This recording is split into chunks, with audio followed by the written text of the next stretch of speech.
प्रचण्डको नैतिकता कहाँ गयो? यी 5वटा यी 6वटा पूर्व न्यायाधीशहरूको नैतिकता कहाँ गयो? त्यो कुरामा यिनीहरू किन बोल्दैनन्? नीति, नैतिकता, सिद्धान्त, पात्र, प्रणाली, प्रवृत्ति कहाँ छ? लाज, घिन, शरम। यो एमसीसी भनेको कुकुरले घिउ नेपाली जनतालाई घिउ नपचे जस्तो हो भनेर नेपाली जनतालाई कुकुर भनेर राज्य सत्तामा बसेका छन्। शेरबहादुर देउवा बाढी पीडितको ठाउँमा गए, पीडितहरूलाई उल्टो थर्काए, धम्क्याए। प्रचण्ड त्यति बेला जिप लाइनमा सरर मस्ती गर्दै थिए। के प्रचण्डको जिप लाइनमा सरर मस्ती गर्ने समय हो? यो राज्य प्रणालीकै विरुद्धमा अभियोग चाहियो। महाभियोग हुनु पर्यो। तिमीले कस्तो संविधान बनाएछौ? यो संविधानको रक्षा राजनीतिक दलले गर्न सक्यो? बाबुराम भट्टराई आफ्नो बुवासँग त्यो टीका लगाउँदाखेरि उसका बुवाले, हजुरबुवाले राजालाई पहिले टीका लगाउँदाखेरि अनि त्यहाँ गणतन्त्र देख्नुहुन्छ बाबुराम भट्टराईजी कि राजतन्त्र देख्नु? तपाईँ 5000 मान्छे मारेको जिम्मा लिने मान्छे प्रधान न्यायाधीशलाई राति छिरेर के भन्नु? अब प्रचण्ड पनि त्यो सरकारमा, शेरबहादुर देउवाको ऊ पनि प्रजातन्त्रको सरकार।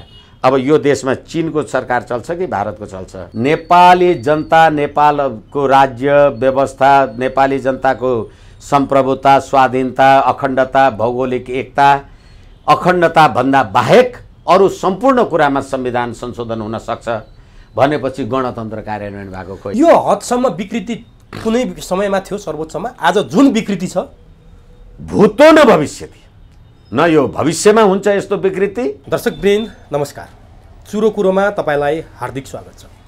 हामी आजको चुरो कुरोमा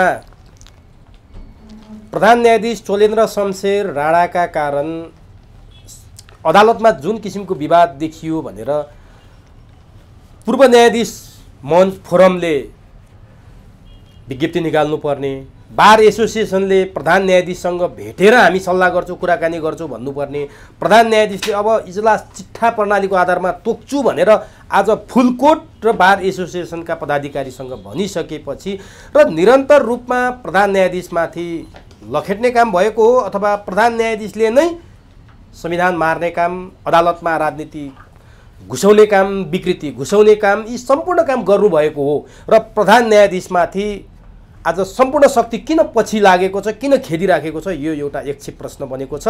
के प्रधान न्यायाधीशले आफ्नो साला गजेन्द्र हमाललाई मन्त्री बनाउन कोटा मागेकै कारण उहाँमाथि यति विघ्न प्रहार भएको हो? प्रधान न्यायाधीशले हिजो संसद विघटन भएका बेला संसद पुनर्स्थापित हुनुपर्छ भनेर विज्ञप्ति निकाल्ने 4 पूर्व प्रधान न्यायाधीशले किन भेट्नुभयो? दसैँको बिदामा घर घरमै पुगेर उहाँहरूले भेट्नुभएछ। के साँच्चीकै प्रधान न्यायाधीश राणाले न्यायालयमाथि यी सम्पूर्ण हरकतहरू गर्नुभएकै हो र उहाँलाई महाअभियोग लाउने पूर्व न्यायाधीशहरूको फोरमले हो अथवा अरू कसैले हो अथवा बार एसोसिएसनले अथवा संसदले हो? प्रमुख प्रतिपक्ष यो विषयमा बोलेकै छैन। अब के हुन्छ? प्रचण्ड जिप लाइन चढे जति बेला बाढी पीडितहरूको रोदन क्रन्दन थियो, प्रचण्ड जिप लाइनमा सरर गर्दै थिए। शेरबहादुर देउवा बाढी पीडितहरूलाई थर्काउँदै थिए। पूर्व प्रधानमन्त्री केपी शर्मा ओली आफूले गरेका कामहरू गिनिज बुकमा लेखिनुपर्छ भनेर फेरिस्त दिँदै थिए। यसले जनताको दुखेको मनमा घाउमा मलम लाग्छ त? राजा ज्ञानेन्द्रले दसैँको त्यो सङ्घारमा फुलपातीका दिन विज्ञप्ति निकाले, प्रजातन्त्र र राजतन्त्र एक अर्का बिना चल्न सक्दैनन्। त्यसको केही दिनपछि हिमानी ट्रस्टले चियापान समारोह आयोजना गर्यो जहाँ पत्रकार, कलाकार, समाजका बुद्धिजीवी, प्रतिष्ठित व्यक्तिहरूको लर्को लागेर राजा ज्ञानेन्द्र, हिमानी र हृदयेन्द्र पारससँग फोटो खिच्ने लाइनै थियो। यसले के सङ्केत गर्छ? हामी यी र यस्तै विषयमा केन्द्रित भएर आज वरिष्ठ अधिवक्ता विष्णु भट्टराईसँग संवाद गर्दैछु। सबभन्दा पहिले म वरिष्ठ अधिवक्ता विष्णु भट्टराईलाई चुरो कुरोमा स्वागत गर्छु। तपाईँलाई चुरो कुरोमा हार्दिक स्वागत छ।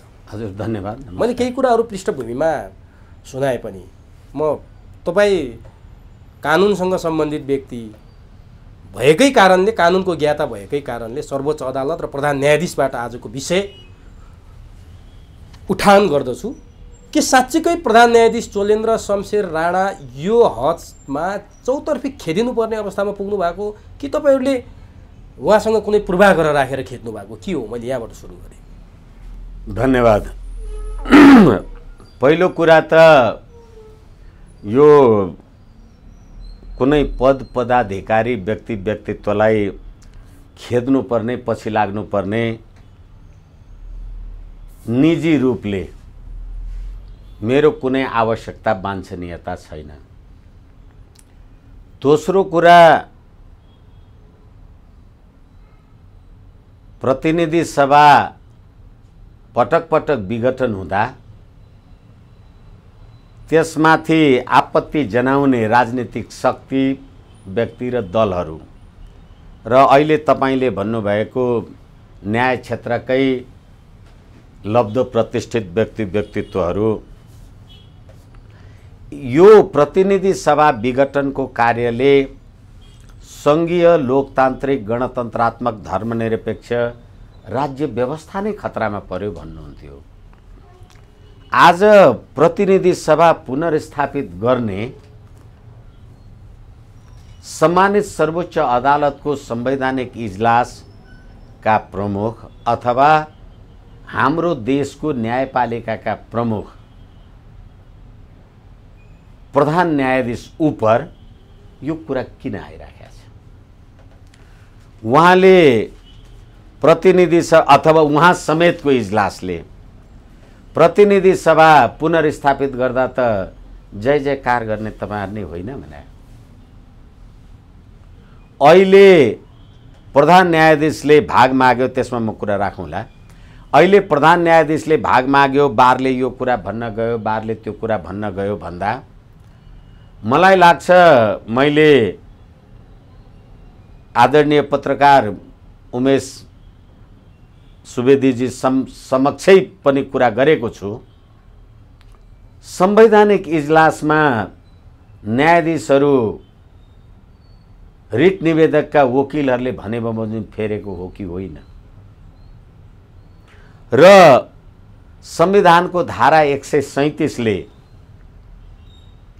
संवैधानिक इजलासमा इजलास प्रधान न्यायाधीशको नेतृत्वमा बस्नुपर्छ भनेर संविधानमा व्यवस्था भएको हो कि होइन। र फेरि अझै अर्को कुरा, यो संविधानको धारा 284 यो संविधानको धारा 284 ले संवैधानिक परिषद सम्बन्धी व्यवस्था गरेको छ। संवैधानिक परिषदले संवैधानिक नियुक्तिको सिफारिस गर्छ। तपाई आफै सम्मान्य प्रधान न्यायाधीश संवैधानिक परिषदमा बस्नुहुन्छ र तपाई आफै ABCDEF भन्ने मान्छेलाई अमुक पदहरूमा नियुक्ति गर्नुपर्छ भनेर सिफारिस गर्न जानुहुन्छ अनि त्यही सिफारिस असंवैधानिक भयो भनेर त्यही सर्वोच्च अदालतमा आउँछ अनि त्यही सर्वोच्च अदालतको संवैधानिक इजलासमा सम्माननीय प्रधान न्यायाधीश बस्नुपर्छ भन्ने 137 को व्यवस्था छ भनेपछि तपाईले प्रणाली खराब देख्नुहुन्छ कि पात्र खराब देख्नुहुन्छ?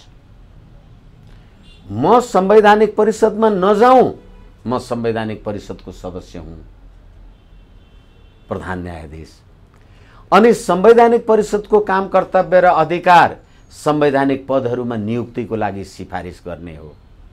मैले त्यो सिफारिस गरेँ अथवा त्यो मिटिङ बैठक निर्णयमा सही गरेँ त नेपाली जनताले यो असंवैधानिक भयो भन्न पाउने उनीहरूको संवैधानिक अधिकार हो। त सर्वोच्च अदालतमा उजुर गर्न नआए कहाँ जाने? सर्वोच्च अदालतमा आउँदा मै प्रधान न्यायाधीश मैले गरेको कुरामा उजुर आउँछ र मेरै अध्यक्षतामा संवैधानिक इजलास बस्नुपर्छ भनेपछि यो चोलेन्द्रको दोष हो।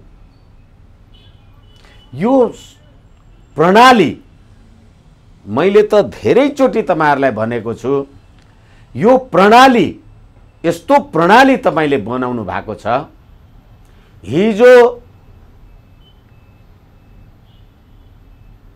असार 28 गते प्रतिनिधि सभा पुनर्स्थापनाको फैसला हुँदाखेरि यिनै राजनीतिक दल, यिनै शक्ति, तपाईले भने जस्तो म जस्तै कानुन व्यवसायीहरू बाफ रे ठुलो विजय हासिल गरियो, अदालतले संविधान र कानुनको रक्षा गर्यो भन्ने तपाई होइन। त्यो फैसला गर्दा चोलेन्द्र शमशेर राणा के हुनुहुन्थ्यो र अहिले तपाईले भने जस्तो सम्पूर्ण विकृति र विसङ्गतिको जग वर्तमान प्रधान न्यायाधीश हो भनेर भन्ने हो भने संवैधानिक इजलासमा बसेका बाँकी 4 वटा न्यायाधीशहरू के हुन्? त्यो फैसला चोलेन्द्र शमशेरको मात्रै हो। म तपाईलाई चुनौती र जिम्मेवारी दुईटैका साथ भन्न सक्छु। म यो पद्धतिको पक्षधर, यो उसको यो व्यवस्थाको पक्षधर मान्छे होइन। तपाईले असार 28 गते फैसला गरेर यो न्यायपालिकाले, चोलेन्द्र शमशेर भनिरहेको छैन म, यो न्यायपालिकाले, यो संविधानले यो देशमा निरङ्कुशता स्थापित गर्यो। किनभने मुलुकको कार्यकारी, विधायिकी र न्यायपालिकी शक्ति पृथकीकरणको सिद्धान्त बमोजिम कार्यकारी शक्ति मन्त्री परिषदमा, विधायिकी शक्ति प्रतिनिधि सभा संसदमा र न्यायपालिकी शक्ति अदालतमा असार 28 गतेको फैसलाले यो तीनैवटा शक्ति एकै ठाउँमा ल्यायो र त्यसलाई तपाईले दीपावली गर्नुभयो। सम्मान्य पूर्व प्रधान न्यायाधीशज्यूहरू लगायतका न्यायाधीशज्यूहरू प्रतिनिधि सभा पुनर्स्थापित हुँदा कसरी? यही संविधान अन्तर्गत, यही संविधानको धारा 89 ङ बमोजिम नेकपा माओवादीको दल त्यागेर रामबहादुर थापा बादल एमालेमा जाँदाखेरि यही संविधानको धारा 89 को प्रयोग गरेर राजनीतिक पार्टीले कारबाही गर्दा त्यो संसदले प्रभु शाह लगायतका संसद सदस्यहरूको पद समाप्त गरे हो। अब यही सर्वोच्च अदालत यसले शेरबहादुर देउवालाई प्रधानमन्त्री बनाउनका लागि माधव नेपाल अर्को पार्टीको मान्छेले सही गर्यो भने व्हिप नलगाउनु, यो कानुन नलगाउनु भनेर फैसला लेख्ने यिनीहरू नै हो। अनि एउटा संसद सदस्य रामबहादुर थापा बादलको सदस्यता समाप्त गर्ने यो संविधान, यो कानुन संविधानको धारा 89 ङ, अनि शेरबहादुर देउवालाई प्रधानमन्त्री बनाउनु भन्दा त्यो संविधान नलाग्ने, संविधान असारमा लाग्ने र साउनमा नलाग्ने, उमेश सुवेदीलाई लाग्ने र विष्णु भट्टराईलाई नलाग्ने लेख्ने यो सर्वोच्च अदालत। मैले चोलेन्द्र शमशेर भनेको छैन, यो न्यायपालिका भन्दैछु। एकैछिन अब पक्नुहोस्। अब मैले न्यायपालिका र प्रतिनिधि सभाको कुरा गरेँ भने यो सर्वोच्च अदालतले निर्वाचन आयोगले दलको वैधताको बारेमा कुरा गर्थ्यो नि, यही सर्वोच्च अदालत हो दलको वैधताको बारेमा हस्तक्षेप गर्ने। त्यसलाई पनि तपाईले स्वागत गर्नुभयो। त्यति मात्रै होइन, संसारमा संविधानको धारा 76(5) ले राष्ट्रपतिले प्रधानमन्त्रीमा नियुक्ति गर्नुपर्छ, त फलना मान्छेलाई प्रधानमन्त्री नियुक्ति गर भन्ने यो निरङ्कुश कार्यकारी अधिकार, विधायिकी अधिकार र न्यायपालिकी अधिकार, यो सबै आउँदाखेरि जश्न मनाउने अहिलेका यिनै होइन। अब एकछिन, अब भागभण्डा खोज्नुभयो। त्यो भागभण्डामा आउनुभन्दा अगाडि त्यो त एउटा महत्त्वपूर्ण विषय छँदैछ। त्यही भएर सर्वोच्च अदालतमा तपाईँले चोलेन्द्र शमशेरलाई होइन, प्रणाली र सर्वोच्च अदालतमाथि तपाईँले प्रश्न उठाइरहँदा केही पूर्व न्यायाधीशहरूले लेखेरै कुरा व्यक्त गर्नुभयो, बोलेरै व्यक्त गर्नुभयो। राजनीतिक कोटाका आधारमा न्यायाधीश नियुक्ति गर्दा यो विकृति भयो, त्यसकारण राजनीतिक कोटाका आधारमा नियुक्ति गर्न बन्द गरौँ, यो सब कुरा मिल्छ भन्नुभयो। तपाईँ के भन्नुहुन्छ यसमा? राजनीतिक कोटाले बिगार्यो, खल्तीबाट निकालेका न्यायाधीशहरूले बिग्रिया हो सर्वोच्च अदालतको सिस्टम? किनभने स्वयं प्रधान न्यायाधीश पनि अछुतो हुनुहुन्न, कुनै कोटाबाट आउनु भएको छ। मलाई कमसेकम यो मेरो कुरा गलत भइदिएदेखि धेरै आनन्द लाग्थ्यो होला जस्तो लाग्छ र आम सञ्चारका आदरणीय मित्रहरूको प्रश्न सुनेर पनि पीडा लाग्छ। मैले भर्खरै निवेदन गरेँ, न्यायपालिकालाई तपाईँले संवैधानिक परिषदमा किन राख्नु? त्यहाँबाट गडबड सुरु भयो। अनि फेरि अर्को कुरा के भने, यो संविधानका हरेक निकायहरू, चाहे लोकसेवा भन्नुहोस्, निर्वाचन आयोग भन्नुहोस्, मानवाधिकार भन्नुहोस्, उच्च नैतिक चरित्र भएको व्यक्ति चाहिन्छ भनेर लेख्नु भएको छ तपाईँले। तर राजनीति गर्न, चुनाव लड्न र अदालतको न्यायाधीश हुन उच्च नैतिक चरित्र चाहिन्छ भनेर लेख्नु भएको छैन। दोस्रो कुरा। र अझै अहिले न्यायाधीशहरूले भन्नुभएको कुरा उहाँहरूले त लेखेर भन्नुभयो, टिपेर भन्नुभयो, कुनै के भन्नुभयो, तपाईँले संवैधानिक परिषदमा प्रधान न्यायाधीशलाई राखेपछि अब त्यो प्रधान न्यायाधीशको नियुक्ति राजनीतिक हो, संवैधानिक हो, कानुनी हो, के हो? यसै कारणले गर्दाखेरि मलाई अब गते मिति ठ्याक्कै मलाई याद छैन अथवा मैले नोट गरिनँ, म स्मरण गरेर भन्न सक्दछु।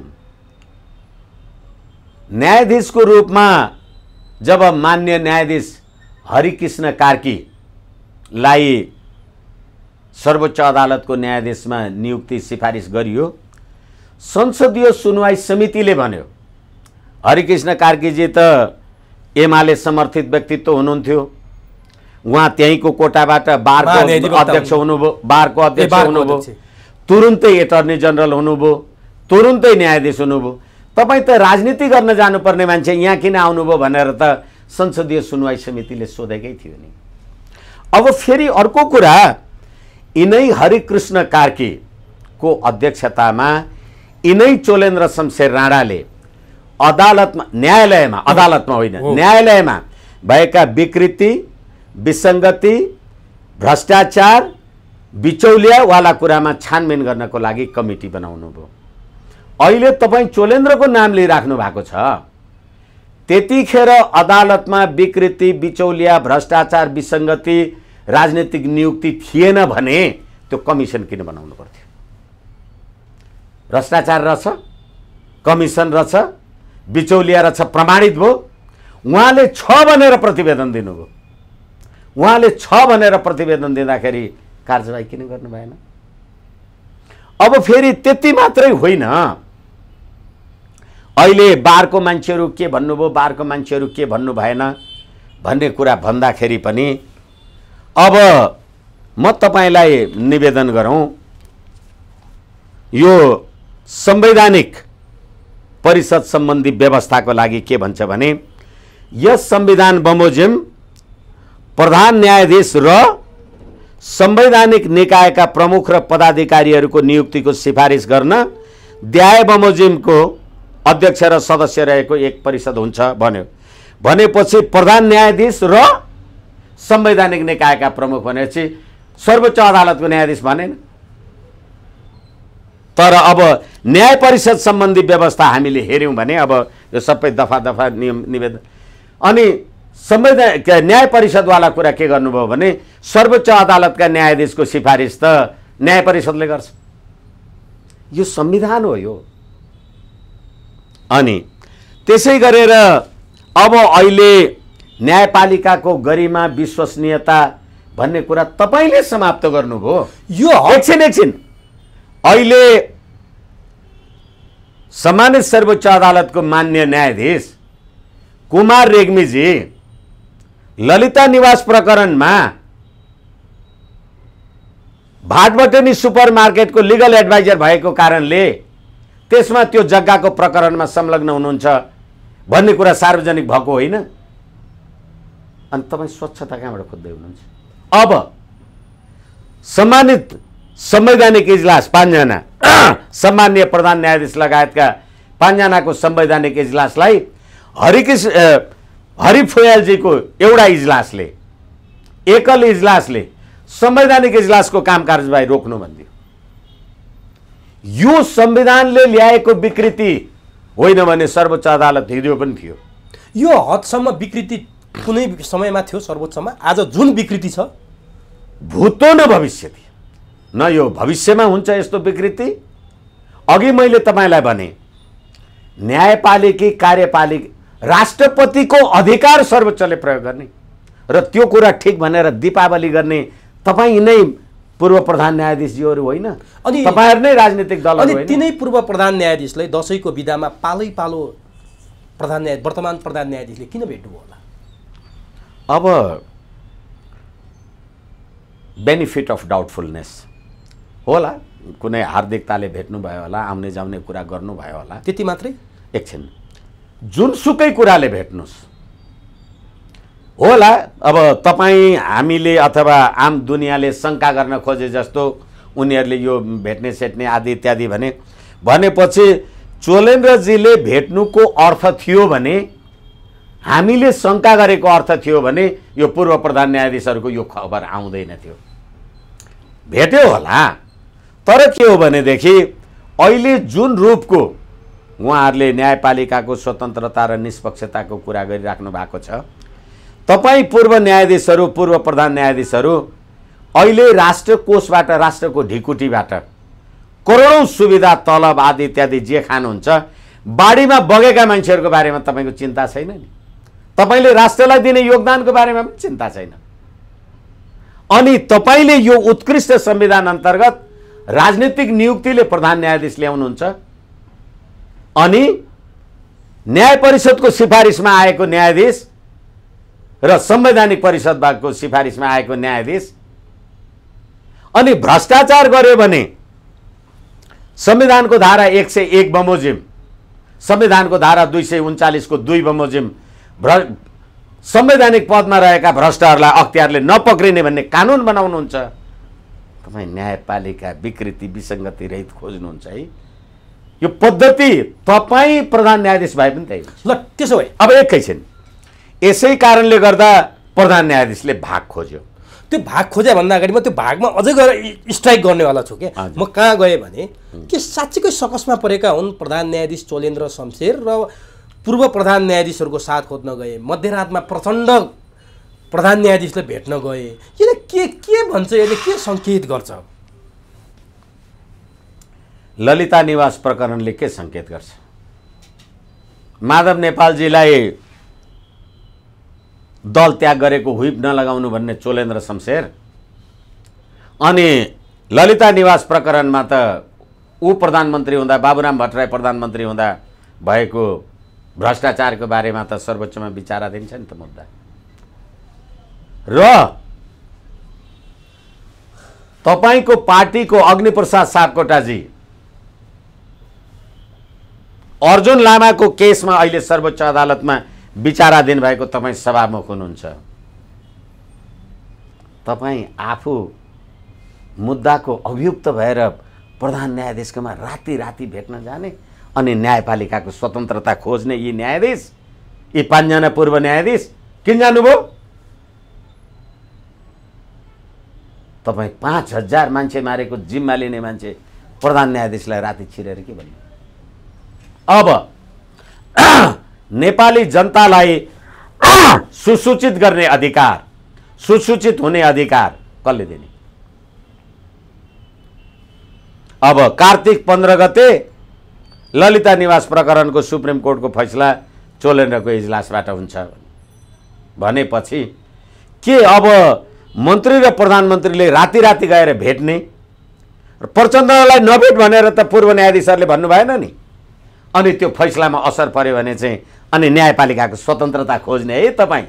ए त्यो कार्तिक 15 गतेको फैसला प्रभावित पार्ने खेलमा प्रचण्डले भेटेका हुन् भन्ने तपाईँको आशंका हो?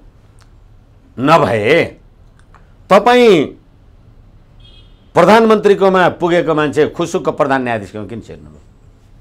जनताले प्रश्न उठाउन नपाउने?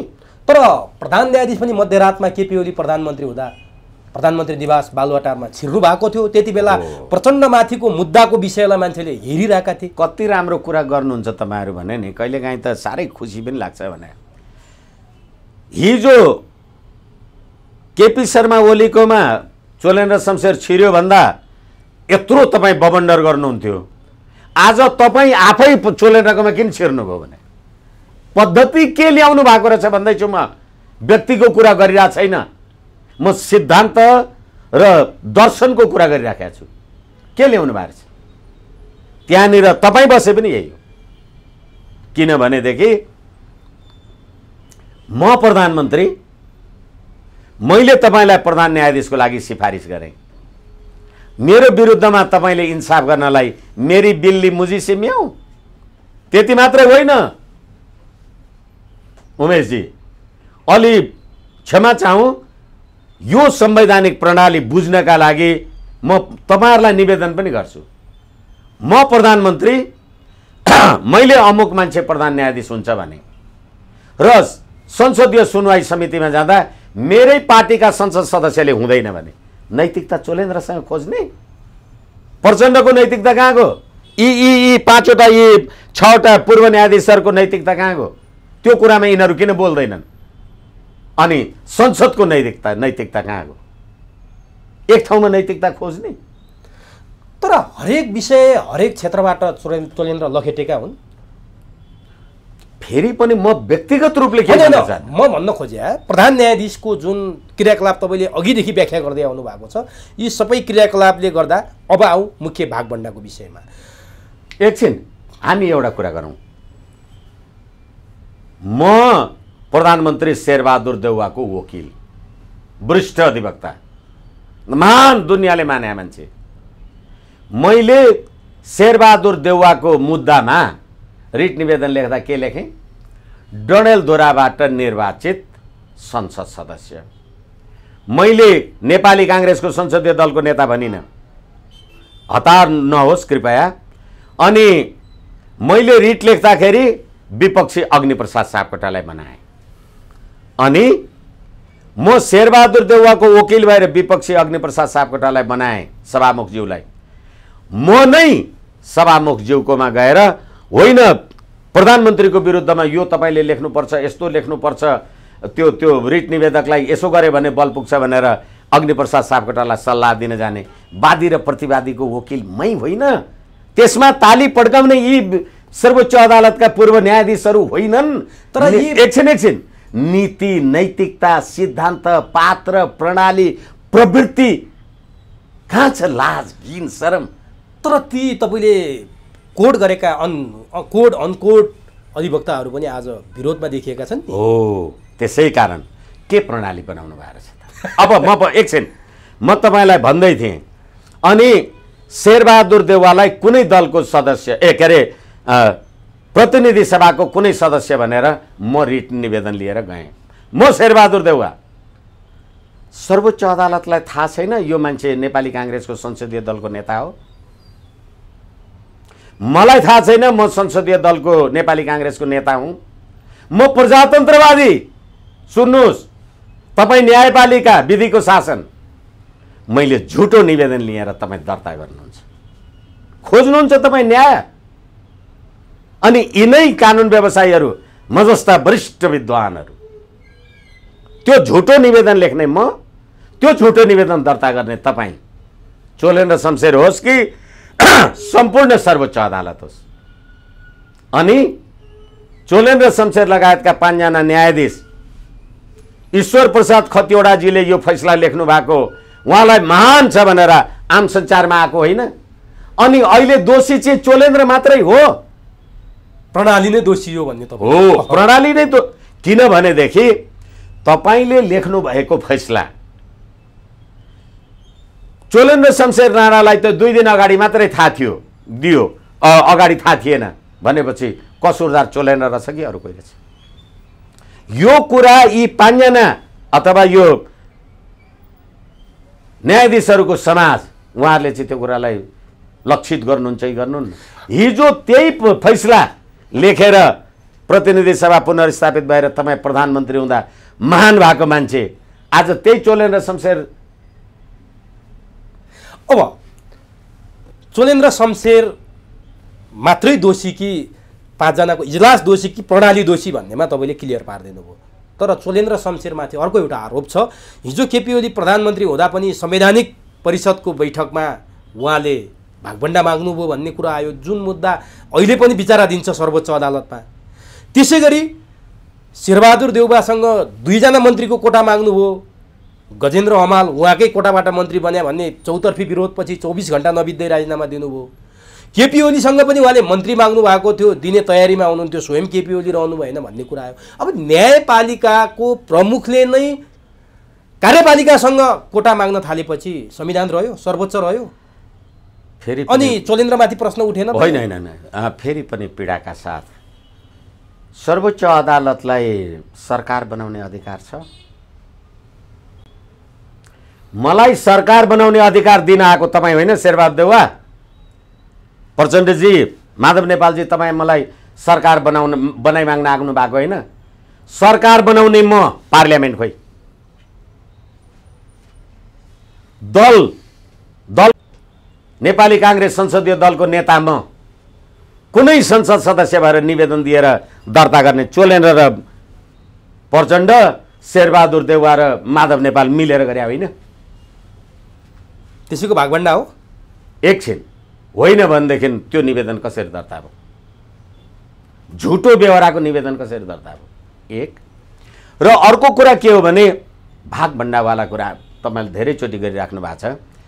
तपाईँले मलाई संवैधानिक परिषदमा राख्नु भएको छ, जसको काम संवैधानिक नियुक्तिमा सिफारिस गर्नु, अनि संवैधानिक पदहरूमा नियुक्ति गर्नलाई त्यो सिफारिस गर्ने कमिटीमा म नबसौँ, संविधानको पालना भएन। म गएर बसौँ, मलाई भाग खोज्यो भन्ने तपाईँ। मैले भाग खोजेको होइन भन्ने कुरा प्रचण्डजीले गजेन्द्र हमालको पक्षमा चितवनमा के भन्नु? काङ्ग्रेसका कोटाबाट पनि आउन् भन्नु। यस कारणले गर्दाखेरि त्यसो भने दुईटै सध्य हुनु भएन, एउटा चाहिँ बहुलाको हुनु पर्यो।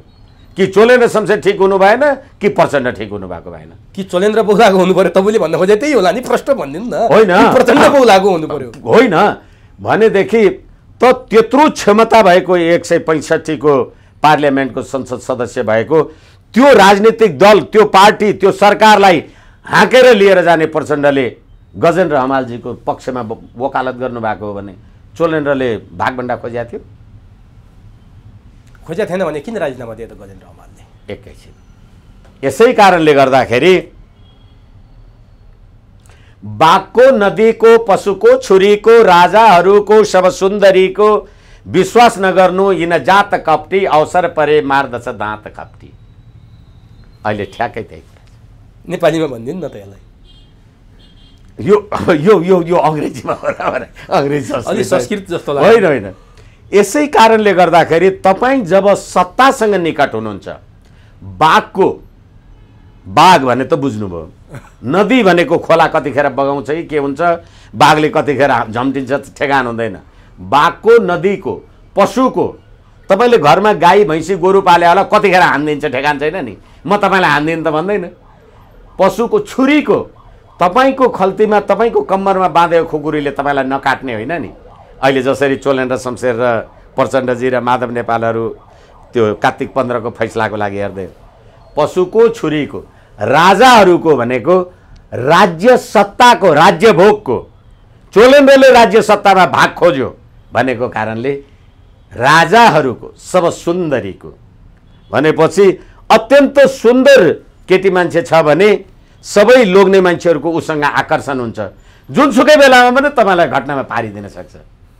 सब सुन्दरीको विश्वास नगर्नु, यिन जात कप्टी, अवसर परे मार्दछ दाँत खप्टी। अब अहिले अवसर पर्यो, सारा दोष चोलेन्द्रको टाउकोमा, प्रचण्डलाई पनि केही नहुने अनि चोलेन्द्रको संवैधानिक इजलासमा बसेका न्यायाधीशलाई पनि केही नहुने। भनेपछि भाग खोजे होइन चोलेन्द्रले? चोलेन्द्रले भाग खोजेको हो र होइन मेरो प्रश्नै होइन, मेरो निवेदनै होइन। तपाईँले मलाई संवैधानिक परिषदमा राख्नु भएपछि त्यो त संविधानकै गलत भयो भनेर भन्नु होइन, मैले धेरैचोटि भनिराखेको छु। संविधान गलत, एक संविधान बनाउने को संविधान सभा, अनि संविधान सभामा को थिए? 601 सांसद थिए नि त। 601 छोडिदिनुहोस्, 4 जना थिए। को? माधव नेपाल, प्रचण्ड, केपी ओली, सुशील कोइराला, किनभनेदेखि बाबुराम भट्टराई लगायत 5-6 जना। संविधान सभामा हुइप लाग्दैन भनेर नियमावलीमा लेख्नुभयो, तर पार्टीको हुइप तिमीले मान्नस् भने फास्ट ट्र्याक संविधान ल्याउँछु भन्ने यिनीहरू होइनन्। त्यसकारणले तिमीले कस्तो संविधान बनाएछौ? यो संविधानको रक्षा राजनीतिक दलले गर्न सक्यो? यसकारणले गर्दाखेरि मैले अघि भने कि तपाईँको कम्मरमा बाँधेको खुकुरीले तपाईँलाई नकाट्ने। त्यसमै जिस्टमा, समरीमा यत्रो छलफल गरिसकेपछि जे अदालतभित्र, सर्वोच्चभित्र जे विकृति विसङ्गति देखिएको छ, यसको जड 2 शब्दमा भन्दा संविधानको खोट हो। संविधानको, यो राज्य प्रणालीको खोट हो। त्यसकारण आज यस्तो भइरहेछ। निर्वाचन आयोगले एमाले र माओवादी एउटा पार्टी हुन् भन्दियो, यही सर्वोच्च अदालत होइन त अर्को अर्को पार्टी होस् भन्ने। अनि सर्वोच्च अदालतले रामबहादुर थापा बादल एमालेमा केपी ओलीसित गयो, त्यसको चाहिँ संसद सदस्य सिद्ध्याइदिनु, ऊ शेरबहादुर देउवालाई सही गर्यो, माधव नेपालको चाहिँ नसिद्ध्याउनु भन्ने यही होइन भने? अचम्मको संविधान रहेछ त हाम्रो त। अचम्मको संविधान होइन। तपाईँ कुन पात्र, प्रवृत्ति, पद्धति र प्रणालीबाट आउनुभयो? किनभने तपाईँहरू यो राज्य व्यवस्थाको प्रणेता होइन, वाहक मात्रै हो। प्रणेता 12 बुद्धेमा छ, दिल्लीमा छ। यस कारणले गर्दाखेरि धेरैचोटि हामी कुरा गरेका छौँ, तपाईँको घरमा एउटा घोडा पाल्या छ भने तपाईँ पनि घोडा चढ्नुहुन्छ, कहीँ जानुहुन्छ, डुलाउनुहुन्छ, फिराउनुहुन्छ। म पनि त्यही घोडा चढ्छु र कहीँ जान्छु र फिराउँछु भने घोडालाई थाहा हुन्छ पीठमा को बस्या छ। हिजो उत्कृष्ट फैसला गरे होइन, प्रधानमन्त्री थापिदिने होइन, यो प्रधानमन्त्री बनाइदिने चोलेन्द्र शमशेर होइन। अनि आज फेरि ज्यादै पीडाका साथ संविधानको धारा 137ले प्रधान न्यायाधीशको अध्यक्षतामा संवैधानिक परिषद हुन्छ भने यो सर्वोच्च अदालतका वरिष्ठ वकिलहरूले भन्नुभयो, तपाईँ सम्मान्य प्रधान न्यायाधीशज्यू, तपाईँ चाहिँ इजलासमा नबस्नुहोस्, तपाईँ अर्कोलाई काम दिनुहोस् भन्नुभयो। अनि कहिलेकाहीँ हामी उदाहरणको लागि भन्छौँ, त्यो गाई पालेको गोठमा मालिक चाहिँ ढुङ्ग्रो लिएर मोही माग्न गयो, अनि त्यो गाई गोठाला त्यहाँको मालिकले भनेछ, त्यो गोठालाको मालिकले भनेछ, तँ मालिक आइस रित्तै जा, तेरो नोकर पठा, ढुङ्ग्रोभरि दुध दिएर पठाउँछु भन्थ्यो अरे। भन्नुको तात्पर्य अहिले तपाईँले संवैधानिक इजलासमा चोलेन्द्र शमशेर राणा प्रधान न्यायाधीश चाहिँ हुँदैन, काम हो भनेर विष्णु भट्टराईलाई पठाउनुहोस् न भन्यो भने, अनि मैले पठाएको काम हो चाहिँ ठिक हुने, म आफै चाहिँ बेठेक हुने, यो प्रणाली। अनि तपाईँहरू कुरा गर्नुहुन्छ। अब यो विषयमा म अन्तिम प्रश्न सोध्छु तपाईँलाई। अलि धेरै नै छलफल गऱ्यौँ हामीले।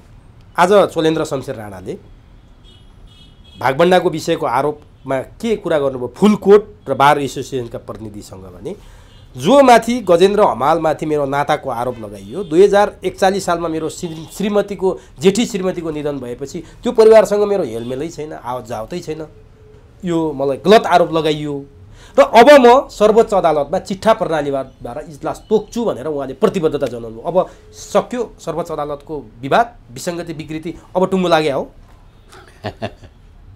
अब तपाईले गोला प्रथा गर्ने बित्तिकै अदालतमा भ्रष्टाचार छ, बिचौलिया छ, राजनीतिक दलको भागभण्डा छ, संवैधानिक परिषद सम्बन्धी व्यवस्था तलमाथि गर्नुपर्छ, हटाउनुपर्छ भन्ने त हरिकृष्ण कार्कीको प्रतिवेदनै छ। अब त्यो गोला प्रथाद्वारा न्यायाधीश अथवा इजलास तोक्ने बित्तिकै भ्रष्टाचारीहरू सबै महान भए, उन्मुक्ति भए। अनि हिजोसम्म राजीनामा माग्ने कुरो थियो, पूर्व न्यायाधीश फोरमले राजीनामा माग्यो।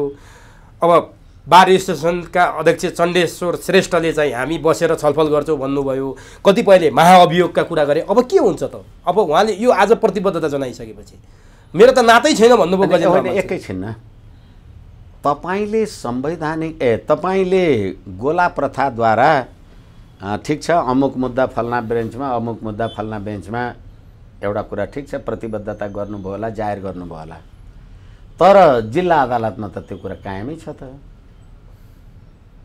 अनि त्यसै गरेर हाइकोर्टमा त्यस्तै कुरा छ त। अनि राजनीतिक दलहरूको सिफारिसमा तपाईँले न्यायाधीशहरू पठाउनु भएको छ, त्यो गोला प्रथाले बिगार्यो। फेरि अझै अर्को कुरा के हो भनेदेखि अहिले न्यायाधीशहरूको नियुक्तिको जति गतिविधि, काम कारबाहीहरू छन्, त्यो सम्पूर्ण गतिविधिमा फेरि पनि हामी कुरा गर्छौँ, संवैधानिक परिषदवाला कुरा त गर्नै पर्यो। संवैधानिक परिषदको संरचना एकछिनलाई मान्नुहोस्, यो धेरै कमिसनहरू, उदाहरणको लागि अहिले अख्तियार दुरुपयोग अनुसन्धान आयोगवाला कुरा गरौँ, त्यसमा के भन्छ भने, अथवा धेरै आयोगहरूमा 20 वर्षसम्म कानुन अथवा यो संविधान लेखा जुन होस् त्यो सब आफ्नो क्षमतामा विश्वास हासिल गरेका मान्छेहरू चाहिँ संवैधानिक निकायमा नियुक्तिको लागि योग्य हुनेछ भन्छ। 20 वर्षको अनुभव भनेपछि अहिले प्रेम कुमार राई 20 वर्षको अनुभव कहाँबाट लिएर आउने? किनभने निजामती सेवा भन्यो भने चाहिँ 20 वर्षको निरन्तरता भयो। एउटा कुनै वकिल भयो, डाक्टर भयो, 20 वर्ष त हुँदैन।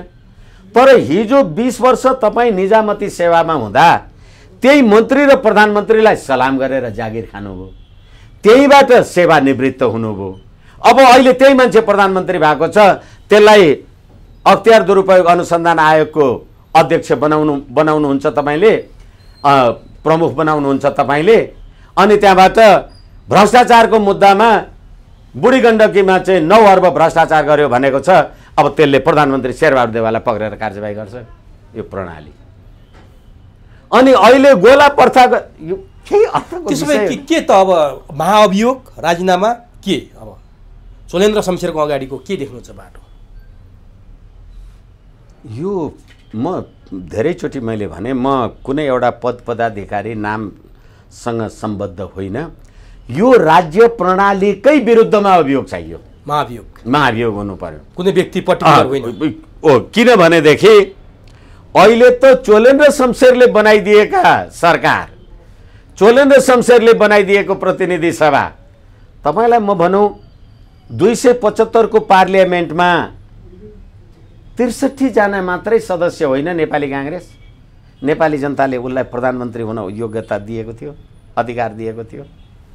अनि शेरबहादुरले भने त म त जनादेशबाट पनि परमादेशबाट पनि दुईटैबाट भएको प्रधानमन्त्री हो, म एउटाबाट मात्रै भएको होइन भनेर उनले त त्यसो भने त होइन। अब त्यसो त उहाँहरू भन्नुहुन्छ युएनओमा जानुहुन्छ र एमसीसी जस्ताको तस्तै पास गर्नुपर्छ, तर उही नेपालमै गएर मेरो निर्वाचन क्षेत्रमा गएर एमसीसीको पक्षमा कुरा गरेँ भने मेरो हालत ठिक हुन्छ कि हुँदैन मलाई थाहा छैन भनेर भन्छन्। अनि एकैछिन अनि यो देशको नेपाली काङ्ग्रेसको एउटा मूर्धन्य व्यक्तित्व हुँ भन्ने एकजना के अरे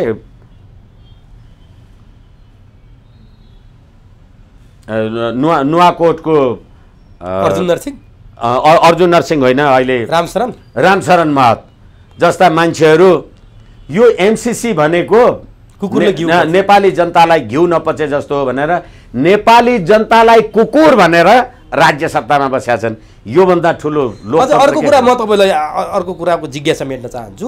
जसले अमेरिका पुगेर एमसीसीको बारेमा बोले परराष्ट्र मन्त्री नारायण खड्का, हिजो तिनले के भने लिपुलेक लिम्पियाधुरा कालापानीमा जनगणना गर्ने कि नगर्ने भन्ने भारतले सोध्नुपर्छ, भारत सरकारले अनुमति दिएपछि मात्रै गर्ने हो भनेर भने यो भन्न मिल्छ? सरकार मन्त्री हाम्रा कि? एकैछिन फेरि पनि म प्रणालीको कुरा गर्छु, म व्यक्तिगत कुरा गर्दिनँ।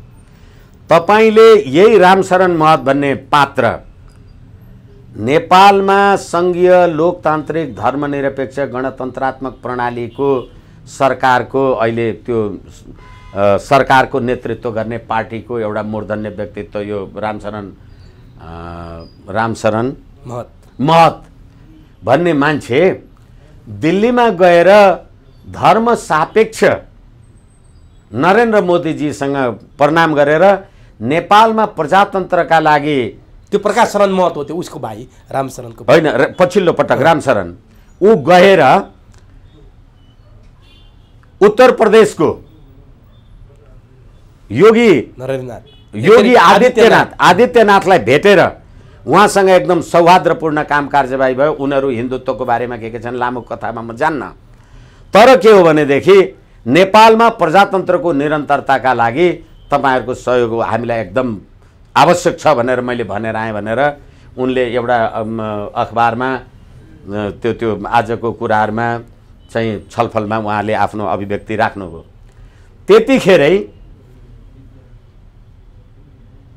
चिनिया कम्युनिस्ट पार्टीको सीपीसी को 100औं वर्षगाँठको उपलक्ष्यमा हाउ याङसीले एउटा पुस्तक निकालिन् र त्यसको अनावरण गर्ने अथवा जे गर्ने कुरामा भर्चुअल र मिटिङ र सिटिङ गर्दा पुष्पकमल दाहाललाई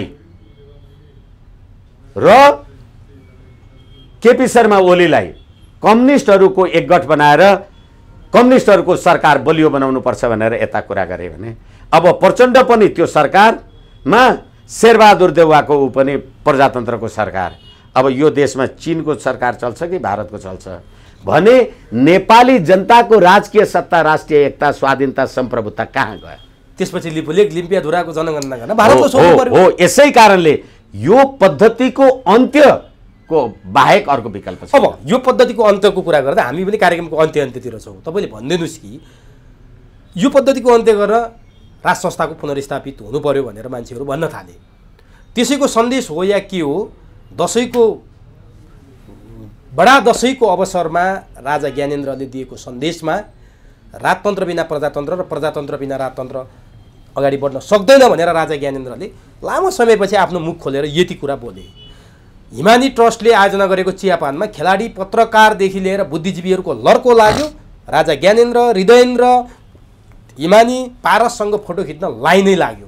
यसले के सङ्केत गर्छ? तपाईँले भने जस्तो यो पद्धति अब जान थाले हो, के का लागि यी दुईटा कुराहरू भए? क्षमा चाहौँ, यो मलाई धेरै ठुल्ठुला मान्छेहरूको कुरा सोध्नुभयो, मलाई याद छैन।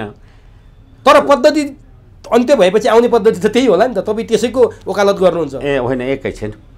त्यसैले उहाँहरूले को उहाँहरूका निकट रहेका अथवा एकदम व्यक्तित्वहरू, धेरै ठुलो योगदान गरेका मानिसहरू गर्नुभयो होला, बस्नुभयो होला, के गर्नुभयो होला, म त्यो कुराको बारेमा उहाँहरूका विशिष्ट व्यक्तित्व, विलक्षण व्यक्तित्वहरू उहाँहरूसँगै कुरा राख्यो भने अलि तर त्यसको सङ्केत के हुन सक्छ? होइन, चुरो कुरालाई धेरै राम्रो ऊ होला। तर मेरो आफ्नो व्याख्या र विश्लेषणको कुरा गर्ने हो भने राजतन्त्र बिनाको प्रजातन्त्र र प्रजातन्त्र बिनाको राजतन्त्र बिना नेपालको स्थिरता नरहने रहेछ भन्ने कुराको लागि भर्खरै मैले तपाईँलाई चीनको सी जिनपिङ विचारधारा र सीपीसीको कुरामा हाउ वाङसीसँग प्रचण्ड संलग्न हुने र कम्युनिस्ट राज्य व्यवस्थाको कुरा गर्ने अनि रामशरण महत जस्ता पात्रहरू योगी आदित्यनाथको आशीर्वाद मागेर भारतमा धर्मसापेक्ष, नेपालमा आएर धर्मनिरपेक्ष भएर प्रजातन्त्र खोज्ने हो भनेदेखि भारत र चीनको लागि तपाईँले युद्ध मैदान बनाउनु भएको हो। त्यसकारण राजाले 26 गते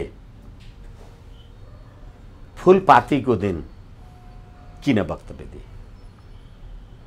उहाँहरूका धुरन्धर विद्वानहरूलाई उनीहरूलाई नि सोध्नु होला है। तपाईँको सोध्दा गोर्खाबाट सेनाको अगुवाई र नेतृत्वमा फुलपाती, अबिर र अक्षता बसन्तपुर देउताको मन्दिरमा त्यो अबिर अथवा त्यो पूजा क्षमा जे छ त्यसलाई ल्याएर चढाएर अनि टुँडीखेलमा तपाईँले विजय उत्सव बढाई, हर्ष बढाई गर्दाखेरि गोर्खा दरबार भनेको पृथ्वीनारायण शाहको दरबार हो कि? अनि त्यो पृथ्वीनारायण शाहको टाइमदेखि काठमाडौँको नेवार जिउँदी देवीलाई खुट्टामा ढोग्ने पृथ्वीनारायण शाह अनि त्यो जमरा, अक्षता जे छ त्यहाँको फुलपातीहरू टुँडीखेलमा ल्याएर बढाई गर्दा त्यहाँ असोज 26 गतेका दिन, फुलपातीका दिन अनि के भनियो? त्यो फुलपाती ग्रहण गर्दाखेरि पृथ्वीनारायण शाहले आर्जन गरेको यो मुलुक र त्यो फुलपाती, त्यसमा संवैधानिक राज संस्था देखिन्थ्यो कि गणतन्त्र देखिन्थ्यो? एक। अर्को कुरा, प्रधानमन्त्री, प्रधान न्यायाधीश लगायतका सम्पूर्ण विशिष्ट व्यक्तित्वहरू हर्ष त्यो बढाई हेर्नलाई आउनुभयो। टुँडीखेलमा बढाई गर्नुभयो। केमा? दसैँको हर्षोल्लास मनाउनका लागि। दसैँ अनि जमरा राख्ने त्यो उसमा आयु द्रोणसुते श्रेयम दशरथे शत्रुक्षयम राघवे ऐश्वर्यम नौसे गतिश्च पवने। अब लामो नगरौँ भनेपछि के भनियो? तपाईँ टीका लगाउँदा सबजनाले शुभकामना दिनुभयो। के भन्नुभयो? आयु द्रोण सुते, द्रोणको छोराको जस्तो आयु होस्, अश्वत्थामाको जस्तो अनन्तसम्मको आयु होस्। आयु द्रोण सुते, श्रेयम दशरथे, दशरथ राजाको जस्तो श्रेय होस्।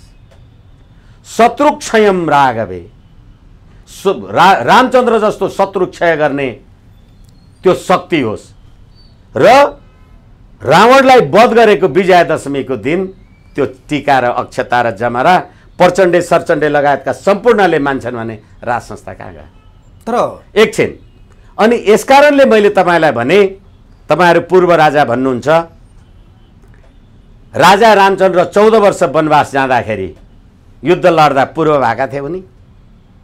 पूर्व हुनाले वर्तमान राजा हो। यसै कारणले तत्कालीन राज्य सत्तामा विराजित तत्कालीन राजा ज्ञानेन्द्रले नेपाल र नेपालीको राष्ट्रिय एकता, अखण्डता, स्वाधीनता, सम्प्रभुताका लागि राजा र प्रजाले नेपालको अखण्डता कायम राख्नका लागि राज संस्थाको अपरिहार्यता छ भनेर भनेको हो। गणतन्त्र आएपछि राजा ज्ञानेन्द्रले दरबार छोडेपछि यो तरिकाको विज्ञप्ति र भिडियो सन्देश सायद पहिलोपटक होला। यसको सन्देश र सङ्केत के हुनसक्छ? जबकि हिमानी ट्रस्टको चियापानमा त्यो उल्लेख्य उपस्थिति, राजा ज्ञानेन्द्रको त्यो सन्देश कि अब हामी नजिकै आइसक्यौँ, अब नारायण हिटी छिर्न लागिसक्यौँ भन्न खोजे हो। यसको सङ्केत गणतन्त्र कहाँ आयो तपाईँहरू भन्नुहुन्छ? फेरि पनि म तपाईँलाई भन्छु, यो यिनीहरूले बनाएको संविधानको धारा 274 जसले संविधान संशोधनको बारेमा व्यवस्था गरेका छ, त्यसमा के लेखेको छ भने नेपाली जनता, नेपालको राज्य व्यवस्था, नेपाली जनताको सम्प्रभुता, स्वाधीनता, अखण्डता, भौगोलिक एकता, अखण्डता भन्दा बाहेक अरू सम्पूर्ण कुरामा संविधान संशोधन हुन सक्छ भनेपछि गणतन्त्र कार्यान्वयन भएको खोइ? त्यसो भए तपाईँले भनिदिनुहोस्, राजा ज्ञानेन्द्रले फुलपातीमा दिएको सन्देशको तपाईँले सप्रसङ्ग व्याख्या गर्नुभयो। यता बाबुराम भट्टराई ज्ञानेन्द्रलाई लखेट्नुपर्छ यो बगबग गर्न थाले भनेर यहाँ चार हात उफ्रिँदैछन्। एकैछिन, अहिले दसैँको टीका लगाउँदाखेरि बाउसँग टीका लाउने, नातिसँग टीका लाउने कोनी के भने पाखण्ड आफ्नो ठाउँमा छ। होइन भने दशमीको टीका लगाउँदा पहिले घरको मूल ढोकामा राजालाई टीका लगाइन्छ, अनि मात्रै अरूलाई टीका लगाइन्छ। अब बाबुराम भट्टराई आफ्नो बुवासँग त्यो टीका लगाउँदाखेरि उसका बुवाले, हजुरबुवाले राजालाई पहिले टीका लगाउँदाखेरि अनि त्यहाँ गणतन्त्र देख्नुहुन्छ बाबुराम भट्टराईजी कि राजतन्त्र देख्नुहुन्छ? तर ज्ञानेन्द्र लखेट्नुपर्छ भन्न थाले। भन्नलाई त अब कसले कसलाई यति विधि राजतन्त्रसँग बाबुराम भट्टराईको आक्रोश होला? त्यो हामीलाई भन्दा धेरै राम्रो विजय चौथाईवालालाई थाहा छ। वैशाख 27 गते जब पहिलोपटक केपी शर्मा ओलीजीले विश्वासको मत लिने कुरामा बाबुराम भट्टराईजीले भन्नुभयो, केपी शर्मा ओलीले सङ्घीयता पनि, गणतन्त्र पनि, धर्मनिरपेक्ष पनि समाप्त गर्न लाग्यो। त्यसकारणले गर्दाखेरि त यो यो यो केपी ओलीले यो विघटन गरेको कुरालाई खेला गर्नुपर्छ भन्दाखेरि विजय चौथाईवालाले ट्विट गर्नुभयो, होइन यो के अरे भारतीय जनता पार्टी अथवा त्यहाँको हिन्दूवादी संस्था आरएसएस तिनीहरूको संलग्नतामा प्रचण्ड केपी शर्मा ओलीले यो काम कारबाही गर्न लाग्यो भन्दा विजय चौथाईवालाले ट्विट गर्नुभयो, बाबुराम भट्टराईजी तपाईँ आफूलाई इच्छा भएको कुरा नेपालको हकमा बोल्नुहोस्, तर नेपालको आरएसएसलाई तपाईँले भारतको आरएसएसलाई तपाईँले नेपालको बारेमा बोल्नुहुन्छ भने तपाईँ जेएनयूमा एसडी मुनिको घरमा दाल भात खाएर बसेको कुरा याद छ कि छैन, याद गर्नुहोस् भनेपछि उहाँ आफू चुप लाग्नु भएको हो। त्यसकारणले गर्दाखेरि बाबुराम भट्टराई जस्ता पात्र प्रवृत्तिको बारेमा समयले पनि साथ दिएछन्। एउटा अन्तिम प्रश्न सोध्छु, बाढी अचानक आयो बेमौसमको वर्षाले, शेरबहादुर देउवा बाढी पीडितको ठाउँमा गए, पीडितहरूलाई उल्टो थर्काए, धम्क्याए। प्रचण्ड त्यति बेला जिप लाइनमा सरर मस्ती गर्दै थिए। के प्रचण्डको जिप लाइनमा सरर मस्ती गर्ने समय हो? एकातिर यो आलोचना छ, अर्कोतिर प्रचण्डले के त्यो चढ्नै नहुने हो जिप लाइन भनेर पनि प्रश्न उठिरहेको छ। प्रचण्डको जिप लाइनलाई कसरी लिनुभएको छ? फेरि शेरबहादुरको त्यो होइन, फेरि पनि म तपाईँलाई दुःखका साथ निवेदन गरौँ, आफ्नो सुखका लागि अरूलाई दुःख दिने राक्षस हो र आफू दुःख सहेर अरूलाई सुख दिने चाहिँ भगवान हो भने। यसै कारणले गर्दाखेरि विष्णु शर्माको छोरा थिए